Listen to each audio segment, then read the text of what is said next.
Hello everyone, मैं Prince Sharma एक बार फिर स्वागत करता हूं आप सभी का आपके अपने YouTube channel easy English with Prince sir में। पिछली कुछ वीडियो में हमने बेटा बेसिक्स की क्लास पढ़ी थी। उसके बाद हमने बीए की सीरीज़ निकाली थी, मतलब बीए का एग्ज़ाम के लिए निकाला था कि क्या हमें पढ़ना चाहिए क्या नहीं पढ़ना चाहिए। उसके बाद हमने सीबीएसई के टर्म वाइज पैटर्न के बारे में बताया था, ठीक। और हमारी जो लास्ट वीडियो आई है वो a letter to God CBSE class 10th की आई है। A letter to God CBSE class 10th की आई है। तो अब किसी का अगर छोटा भाई बहन अगर 10th क्लास में है या बीए वगैरह में है, ग्रेजुएशन वगैरह कर रहा है कोई बड़ा भाई, तो आप उसे वीडियो शेयर कर सकते हैं जो उसकी बड़ी हेल्प करेंगे,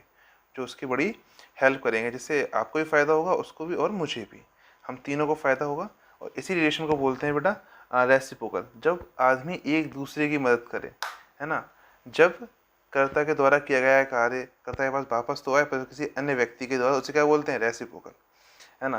तो ये हेल्प आप हमारी करें हम आपकी करें, यही एक रिलेशन बोलता है, रेसिप्रोकल रिलेशन, है ना।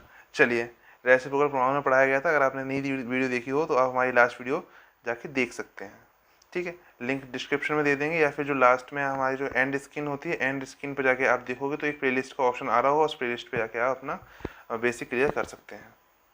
चलिए, आज हम बेटा जो ये क्लास शुरू कर रहे हैं वो प्रीवियस ईयर एग्ज़ाम की कर रहे हैं। जो प्रीवियस पेपर हुए हैं उनको हम सॉल्व करेंगे और देखेंगे कि कैसे क्या करना है। चलिए, तो पहला क्वेश्चन जो हमारे सामने है वो है select the wrongly spelled word.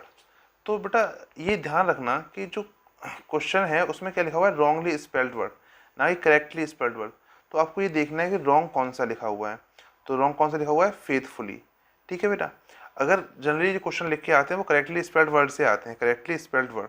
तो आप करेक्टली देखोगे, पहला वाला आपको दिखाई पड़ जाएगा तो आप पहला वाला मार्क करके आ जाएंगे। तो थोड़ा क्वेश्चन को ध्यान से पढ़ना है, रॉन्गली स्पेल्ड वर्ड कौन सा उसको मार्क करना है, ठीक। चलिए, अगला क्वेश्चन देखिए। अगला क्वेश्चन है select the correct passive form of the given sentence. मतलब हमने क्या करना है बेटा, पैसिव बताना है कि पैसिव कौन सा है। तो देखो यहाँ पर बेटा लास्ट नाइट है, बीट है। इसका जो मतलब है वो क्लियर ये है कि जो टेंस है वो पास्ट का है, और पास्ट का जब हम पैसिव बनाते हैं तो जो हेल्पिंग वर्ब आती है वो वॉज या वर आती है, और वर्ब की थर्ड फॉर्म आती है। अब हम वही देखते हैं कि कहाँ पर ये चीज़ें हैं। तो पहली चीज़ तो ये कि वर वीइंग है, वर वीइंग यानी कॉन्टिन्यूस, ऊपर कॉन्टिन्यूस तो नहीं है। हैड वीन है यानी परफेक्ट टेंस, तो ऊपर परफेक्ट भी नहीं है। हैज़ वीन, अब देखो बेटा अ नंबर, एक रूल है एज वी जब पढ़ोगे तो जो अ नंबर है वो प्लूरल वर्ब लेता है और द नंबर वो सिंगुलर वर्ब। तो पहली बात तो इसकी जो वर्ब है वही गड़बड़ है, तो सेंटेंस ही गड़बड़ हो गया। एक चीज़ और जो इंग्लिश में बहुत चीज़ मेन मानी जाती है कि इंग्लिश का जब भी कंपटीशन एग्ज़ाम देते हैं तो वो बहुत ही मेन मानी जाती है, वो ये है कि हमें कभी भी आंसर लगाना नहीं होता, हमें ऑप्शन हटाने होते हैं। हमें कभी भी आंसर लगाना नहीं होता, ऑप्शन हटाने होते हैं। तो बेटा देखो, हमने पहला ऑप्शन, दूसरा ऑप्शन, तीसरा ऑप्शन, ये तीनों ऑप्शन हटा दिए, तो हमारे पास बचा क्या, लास्ट ऑप्शन फोर्थ, तो वो आंसर हो गया हमारा। इसमें कोई दिक्कत यहाँ तक नहीं होनी चाहिए। अगर है तो आप हमें कमेंट करके बता सकते हैं कि सभी दिक्कत है, अगली वीडियो हम उसे क्लियर कर देंगे, ठीक है। चलिए आगे बढ़ते हैं अगले क्वेश्चन की। ऑप्शन 4 है इसका आंसर, ठीक है, इतने क्लियर कर लेना है यहाँ पे। चलिए आगे बढ़ते हैं। Select the most appropriate synonym of the given word. Assertion, assertion का बेटा जो सिनोनिम होता है हमें ये फाइंड करना है। तो बेटा असर्शन मतलब क्या, देखो असर्शन के जो बहुत सारे सिनोनिम्स होते हैं, जिसमें से पहला होता है डिक्लेरेशन, डिक्लेयर करना कोई चीज़। इंसिस्टेंस, ठीक है। प्रोफेशन है ना। प्रोटेस्टेशन, TATION, ये ई नहीं है यहाँ पर, PROTESTATION, प्रोटेस्टेशन, है ना। इतनी चीज़ें ये क्या है, तीनों बेटा सिनोनिम्स हैं, ठीक है। इतनी तीनों चीज़ क्या है बेटा, सिनोनिम्स हैं। क्लियर यहाँ तक। चलिए आगे देखते हैं रिजेक्शन। तो रिजेक्शन जो है, इनके जो सिनोनिम्स होते हैं वो कंट्राडिक्शन, डिनायल, क्या, कंट्राडिक्शन, डिनायल और डिसअलाउंसेस। तो मीनिंग लिख रहा हूँ बेटा, मैं देख लेना। CONTRADICTION कंट्राडिक्शन, है ना, DENIAL डिनाइल, ठीक, dis announce DISALLOWANCE dis announce. ये आपके हो गए। तो हमारे पास जो इसका आंसर आ गया वो क्या आ गया बेटा, ऑप्शन 4। अभी हमारे पास लास्ट ऑप्शन जो बचा है वो डिस्कशन। इसके जो बेटा सिनोनिम्स होते हैं, तो डिस्कशन मतलब क्या, कोई चीज़ का निर्णय निकालना, है ना, निर्णय करना। कंसल्टेशन, कंसल्टेशन, ठीक, CONSLTATION कंसल्टेशन, ठीक। फिर आगे कॉन्फ्रेंस भी कर सकते हो आप, कॉन्फ्रेंस और डायलॉग, ठीक, कॉन्फ्रेंस और डायलॉग, ये भी इसके क्या है बेटा, सिनोनियम। CONFERENCE, CONFERENCE, या डायलॉग का DIALOGUE, DIALOGUE, ठीक। इतनी बात क्लियर। ये आपके जो है सिनोनिम्स हो गए इसके। अगला क्वेश्चन बेटा 4th है, select the most appropriate meaning of the given idiom. तो इस जो ये ईडियम है इसका हमें मीनिंग बताना है। तो ऑप्शन देखो बेटा कितने अच्छे अच्छे ऑप्शन दिए हैं। आप इन आर्म्स, हाथ ऊपर करना आपको ऐसा लगेगा, या फिर हाथों में भरना, क्या लग रहा है आपको। तो ऑप्शन जो है वो throw up arm in joy, ये तो नहीं लग रहा होगा बिल्कुल भी। लेकिन आप ये देखिए जो ऑप्शन 3rd है, give up, fighting and surrender, है ना, वो जब पुलिस बोलती है हाथ खड़े करो तो हम हाथ ऐसे कर लेते हैं, तो आपको उसे देख के लग रहा होगा कि give up, fighting and surrender है। लेकिन एक मिथ है, या फिर मुझे ऐसा पर्सनली फील होता है, मैं ऐसा कहता हूँ कि जो ऑप्शन आपको ये लगता है कि सही होगा, उस ऑप्शन को इतनी जल्दी मत लगाया करिए, उसको थोड़ा सोचिए, वोकैब में खास तौर पर। तो इसका जो आंसर होगा वो एंग्री अबाउट समथिंग होगा, ऑप्शन 4, एंग्री अबाउट समथिंग, ठीक है। चलिए आगे बढ़ते हैं बेटा आज अगले क्वेश्चन की तरफ। Question number 5, in the given sentence identify the segment which contains the grammatical error। तो when I meet Akbar, one of pioneers of Indian art, तो बेटा यहाँ ए नहीं आएगा, यहाँ क्या आएगा बेटा, द, यहाँ क्या आएगा, द। आर्टिकल की एरर है, जब आर्टिकल के रूल्स पढ़ेंगे तब हम आपको बताएंगे इस चीज़ के बारे में। लेकिन आप क्लियरली देख सकते हैं when I met Akbar, one of the pioneers, ऐसे यूज़ किया जाता है। वन ऑफ आ नहीं है तो वन ऑफ द यूज़ किया जाता है, ठीक। चलिए अगला जो क्वेश्चन है वो सर्विलेंस है। इसमें मैं इसका एंटोनिम बताना है, क्या बताना है। तो यहाँ पे आपको कौन सा दिखाई पड़ रहा होगा, नेगलेक्ट, सर्विलेंस। जब आप कहीं भी जाते हैं तो आपको वो लिखा मिलता है यू आर अंडर सर्विलेंस, मतलब आप, या फिर कुछ कैमरा कुछ लिखे लिखा होता है वर्ड सेंटेंस जो लिखा होता है, मतलब आप कैमरे की निगरानी में हैं, ऐसा कुछ के निगरानी करना। नेगलेक्ट मतलब किसी चीज़ को अनदेखा करना, देख के भी अनदेखा करना। तो ये तो इसका एंटोनिम, ये तो क्लियरली दिखाई पड़ गया है एंटोनिम क्या है। अब हम बात करते हैं इसके सिनोनिम्स की। तो कौन कौन से सिनोनिम्स होते हैं इसके, ओवरसाइट, सुपरविजन,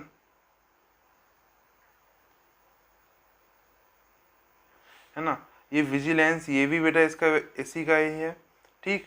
और जो एंटोनिम्स होते हैं वो क्या हो जाएंगे बेटा, इसके एंटोनिम्स कौन कौन से हो जाएंगे, फॉरगेट है ना, फॉरगेट है, इग्नोर है, फॉरगेट है, इग्नोर है, ये इसके क्या हो जाएंगे बेटा, एंटोनिम्स, इसके हो जाएंगे एंटोनिम्स। फॉरगेट मतलब ध्यान ना देना या किसी चीज़ को भूल जाना।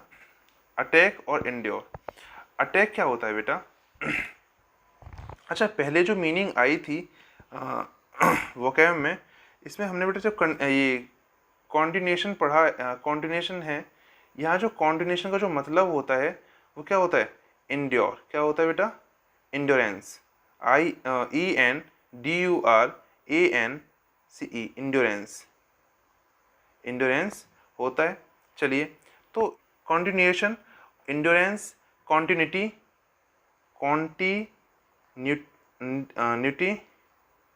कॉन्टिन्यूटी, ये जो है इसके सिनोनिम है। और एक जो बहुत प्यारा वर्ड है बेटा वो है परसिस्टेंस, परसिस्टेंस, ये जो हैं ये क्या है बेटा, इसके सिनोनिम्स हैं। ठीक, आगे बेटा हम यहाँ क्यों लेके आए हैं आपको वापस, क्योंकि जो अगला क्वेश्चन देखो बेटा, आप जो ये कर रहे थे अभी हम, इसमें जो ये मीनिंग आई है इंड्योरेंस, तो इस इंड्योरेंस के सिनोनिम क्या क्या हो जाएंगे बेटा, वही जो भी हमने पढ़ा, कंटिन्यूटी, परसिस्टेंस, है ना, कंटिन्यूटी, परसिस्टेंस। और जो आपके अटैक की बात कर रहे हैं तो अटैक का क्या हो जाएगा बेटा, असॉल्ट, ASSAULT, असॉल्ट, है ना, ये इसका सिनोनिम हो जाएगा। और अशेल, ASSAIL, अशेल। असॉल्ट और असॉल्ट और अशेल ये क्या हो जाएंगे बेटा, अटैक के सिनोनिम। क्या हो जाएंगे, अटैक के सिनोनिम। ध्यान रखना, असॉल्ट ASSAULT और अशेल ASSAIL। इतनी क्लियर हो रही है बेटा। चलिए अगले क्वेश्चन की तरफ बढ़ते हैं। Question number 7, select the most appropriate antonyms of the given word. Demolish, demolish मतलब किसी चीज को नष्ट करना। हमें क्या चाहिए, एंटोनिम मतलब विलोम। डिमोलिश मतलब नष्ट करना, ठीक, डिमोलिश मतलब नष्ट करना, अवॉलिश मतलब नष्ट करना, चेरिश मतलब किसी की केयर करना, केयर मतलब पालन पोषण करना, है ना। आप इससे कह सकते हो बेटा नर्स, NURSE, नर्स भी बोल सकते हो बेटा, ठीक, नर्स भी बोल सकते हो इसको। तो किसी का पालन पोषण करना नर्स हो जाता है, ठीक। आप उसको हार्बर भी बोल सकते हो, हार्बर भी बोल सकते हो, HARVOR, harbour, nurse, NURSE, nurse. ये एक बहुत अच्छा वर्ड है, NURTURE, नर्स, NURTURE। ये कुछ अच्छे अच्छे वर्ड हैं। कौन कौन से, हार्बर, नर्स, नर्स, ये सारे क्या है, चेरिश के ही सिनोनिम्स हैं, ठीक। अवॉलिश में नष्ट करना होता है, और ऑब्स्ट्रक्ट मतलब भी नष्ट करना ही होता है। ऑब्स्ट्रक्ट मतलब भी क्या होता है बेटा, नष्ट करना, ठीक। हार्बर, नर्स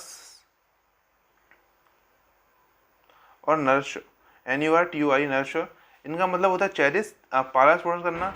अवॉलिश मतलब नष्ट करना, ऑब्स्ट्रक्ट मतलब नष्ट करना, कंस्ट्रक्ट मतलब किसी चीज को बनाना। तो क्या हो जाएगा इसका एंटोनिम बेटा, एंटोनिम क्या हो जाएगा, कंस्ट्रक्ट, ठीक। इतनी बात क्लियर। चलिए question number 8, select the most appropriate option in to the of substitute the underlined segment in the given sentence if there is no need to substitute if it select no improvement. Lenovo has launched ThinkPad 11 fold, इसमें ये हमें improvement करना है, इस question में improvement करना है। तो यहाँ देखिए, Lenovo has launched ThinkPad 11 fold, the world's first foldable laptop which is claimed to be so durable as its other device. तो बेटा जब कंपेरिजन करते हैं, तो जब बराबर का कंपेरिजन होता है तो एज गुड एज या एज लगाते हैं। तो एज ड्यूरेबल एज का यूज करेंगे यहाँ, एज ड्यूरेबल एज, ठीक। तो ऑप्शन 4 हो जाएगा हमारा। चलिए आगे बढ़ते हैं, आगे बढ़ते हैं। ये इडियम से स्टार अप अर्नेट्स, नेक्स्ट इसका जो आंसर होता है प्रोवोक ट्रबल, प्रोवोक ट्रबल। आप इसकी पूरा ईडियम जो फ्रेजेस हैं इनकी और वन वर्ड्स, इन दोनों की पूरी सीरीज आएगी। तो आप उस सीरीज का वेट करिए जिसमें हम एक एक वर्ड को अच्छे से समझाएंगे। अभी क्योंकि जो वीडियो है बहुत बड़ी हो जाएगी, मतलब 30 मिनट से ज़्यादा का टाइम ले लेगी ये वीडियो अगर हम ऐसे हर वर्ड को बताएंगे, इसलिए इसको हम थोड़ा आगे करेंगे चल के। इतनी बात समझ में आ रही है। चलिए अगले क्वेश्चन पे देखते हैं बेटा, क्वेश्चन नंबर 10। बहुत सिंपल होते हैं नरेशन करना और पैसिव करना।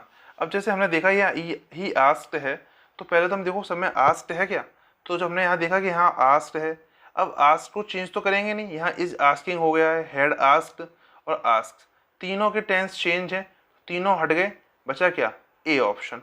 तो डायरेक्ट ए लगा लो, पूरा देखने की जरूरत ही नहीं है यहाँ पे हमें, बिल्कुल आराम से हो जाएंगे, बिल्कुल आराम से, 1% भी आपको डिफिकल्ट नहीं लगना चाहिए। कितना सिंपल है, होने में कोई दिक्कत यहाँ पे नहीं। चलिए आगे बढ़ते हैं। अगला क्वेश्चन क्या है बेटा, ये जो है वो आपका एक PQRS है, PQRS जिसे हम पैराजंबल बोलते हैं। कि अब इस क्वेश्चन को कैसे करते हैं, इन क्वेश्चन में पहले हम देखते हैं कि ऑप्शन को, कि ओपनिंग कहाँ से हो रही है। तो हमने देखा DVBC, यानी कि ओपनिंग है जो ए से नहीं हो रही है, बाकी सारी चीज़ों से हो रही है। तो अब हम पहले देखते हैं ऑप्शन ए, यानी डी से ओपनिंग करके। तो it show cases unique species of frogs, क्या दिखाता है, जब इट आया है तो इट क्या हुआ, प्रोनाउन, इससे पहले कुछ आना तो चाहिए, इसके लिए हमने इट लगाया होगा। इसका मतलब ये तो क्लियर हो गया कि इट नहीं आएगा। ठीक, the film has been shot X, कौन सी पिक्चर, है ना, कौन सी पिक्चर, इस पिक्चर की बात ही होनी चाहिए, कौन सी फिल्म, इसकी बात होनी चाहिए, यानी कि ऑप्शन सी से भी ओपनिंग नहीं होगी। अब ओपनिंग जो होगी वो फाइनल हो गया, बी से होगी, ओपनिंग बी से होगी। अब ओपनिंग में देखो ऑप्शन देखो बी सी डी ए या बी सी ए डी, यानी बी के बाद सी आना है, ये कन्फर्म है। डी ए या ए डी देखना है हमें, तो पहले हम देखेंगे डी वाला। तो बी के बाद हमने सी लगाया, तो देखो जो आंसर आया, secret life of frogs is the first ever film on the amphibians of India. The film has been shot extensively in the Western Ghats. और आगे देखो इट शोकेसेस, सेट हो रहा है ना, बी सी डी, ये तीनों ग्रुप बन गए। अब क्या आ जाएगा, B C D A answer, B C D A answer. ठीक है, आगे बढ़ते हैं, बहुत सिंपल है। चलिए question number 12, it reported that every days, बेटा देखो एवरी डे आया, इट मीन्स रूटीन एक्शन होगा, रूटीन एक्शन होगा। आगे पढ़ सकते हो आप, Indian witnessing the death of over 2000 babies is less than 1 year. ये रिपोर्ट बताती है कि हर दिन जो ये ऐसा होता है, तो जो हर दिन हो रहा होगा, इट मीन्स ये पक्की बात है कि रूटीन एक्शन है। अब रूटीन एक्शन है तो कौन से में जाना चाहिए, रूटीन एक्शन सदैव किसमें बनते हैं बेटा, प्रेजेंट इंडेफिनिट में। प्रेजेंट इंडेफिनिट में कौन सा टेंस है, ये विल बी फ्यूचर में पहुंच गया। विटनेस, इसकी जो हेल्पिंग वर्ब है वो गलत हो गई है, यानी जो फाइनाइट वर्ब है इंडिया के बाद विटनेस, विटनेस जो होगा वो सिंगुलर वर्ब होनी चाहिए, यहाँ पे प्लूरल वर्ब ली हुई है। तो ऑप्शन क्या बचा हमारे पास, 3, option C, India witnesses the death, answer आपका आ जाएगा। ठीक, वो इम्प्रूवमेंट नहीं है। चलिए आगे बढ़ते हैं, हमारा क्वेश्चन है वो भी कैसा है, ये भी जंबल है। तो given below our 4 jumble sentence, select the option that gives there correct order.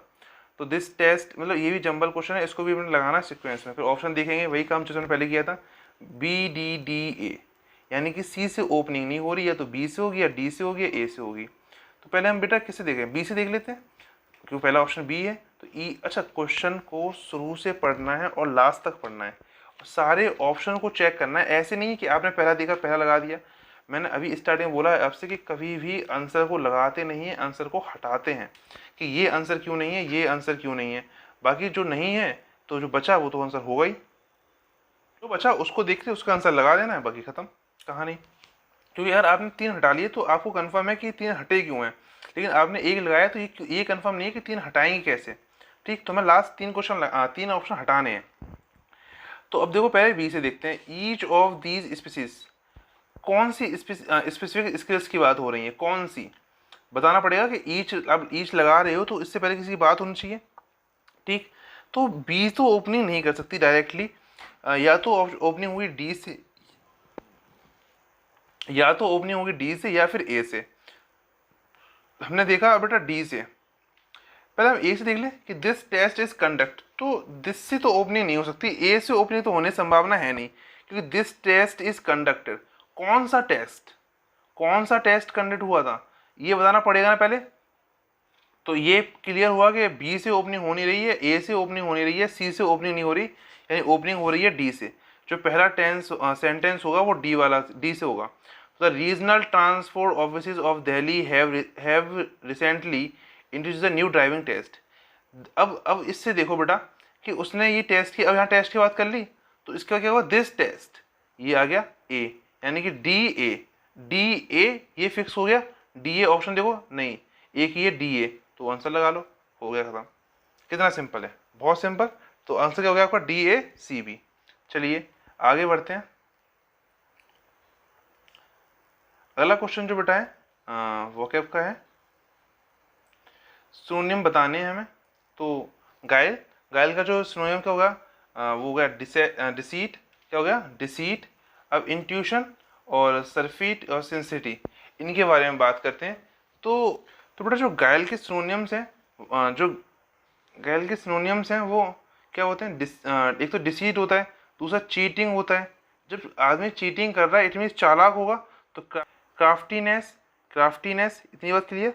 जब आदमी चालाक है तो क्राफ्टीनेस हो जाएगा, या फिर deception, deception DECEPTION, deception, deception बोल सकते हैं आप इसे, डिसेप्शन हो जाएगा।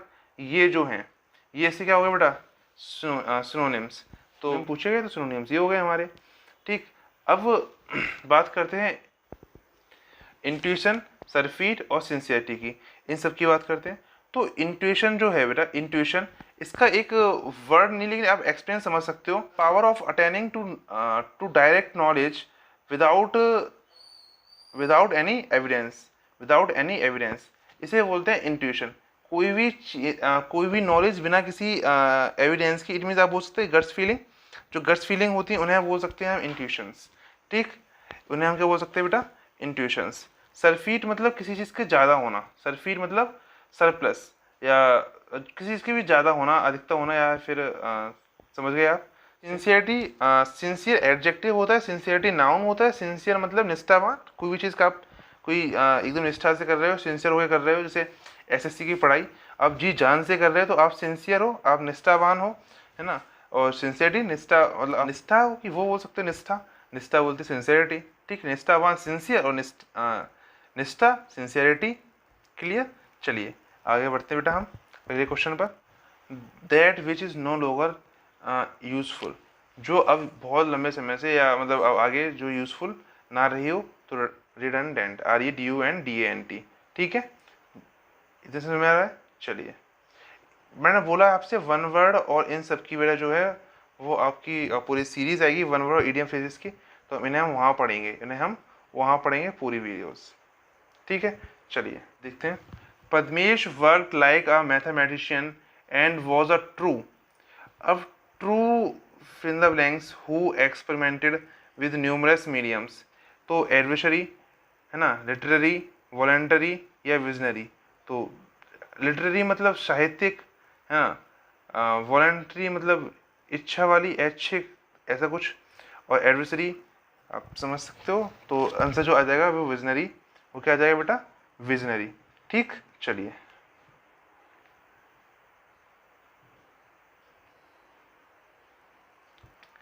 if the video clip of the murderer had not been shared on social media, the world would likely have remained unaware of the tragedy। unaware मतलब जागरूक ना होना, unaware मतलब जागरूक ना होना।